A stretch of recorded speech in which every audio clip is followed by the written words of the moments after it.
শুধু গণভোটে সংবিধান সংশোধন করা হয়ে যাবে না বলছে বিএনপি। সংসদের সার্বভৌমত্বে হস্তক্ষেপ না মানার হুঁশিয়ারি। একটি গোষ্ঠীর বিরুদ্ধে ভোট বানচালে ষড়যন্ত্রের অভিযোগ।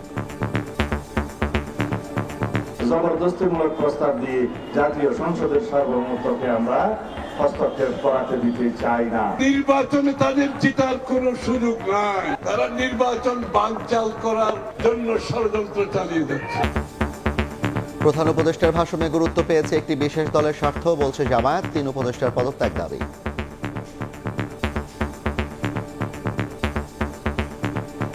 এই সরকার বুঝি হোক না বুঝি হোক একটি দলের সে ফাঁদে পা দিয়েছে। ৩ জন উপদেষ্টা আছে যারা ওনাকে মিসগাইড করতেছে। আমরা তাদের অপসারণ দাবি করছি। সনদ বাস্তবায়ন আদেশকে ইতিবাচক বলছে এনসিপি।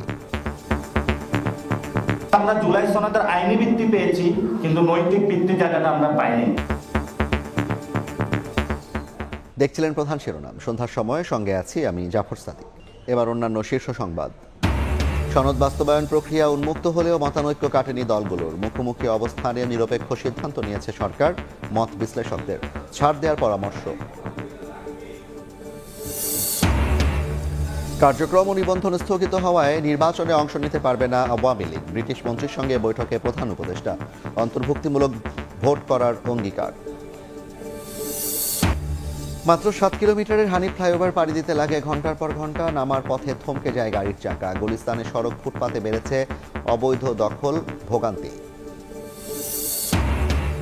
এবং সবজির বাজারে লকডাউনের প্রভাব। সরবরাহ সংকটের অজুহাতে কেজিতে 40 টাকা পর্যন্ত বেড়েছে দাম। চড়া ইলিশের দর। কমতে শুরু করেছে পেঁয়াজের ঝাঁজ।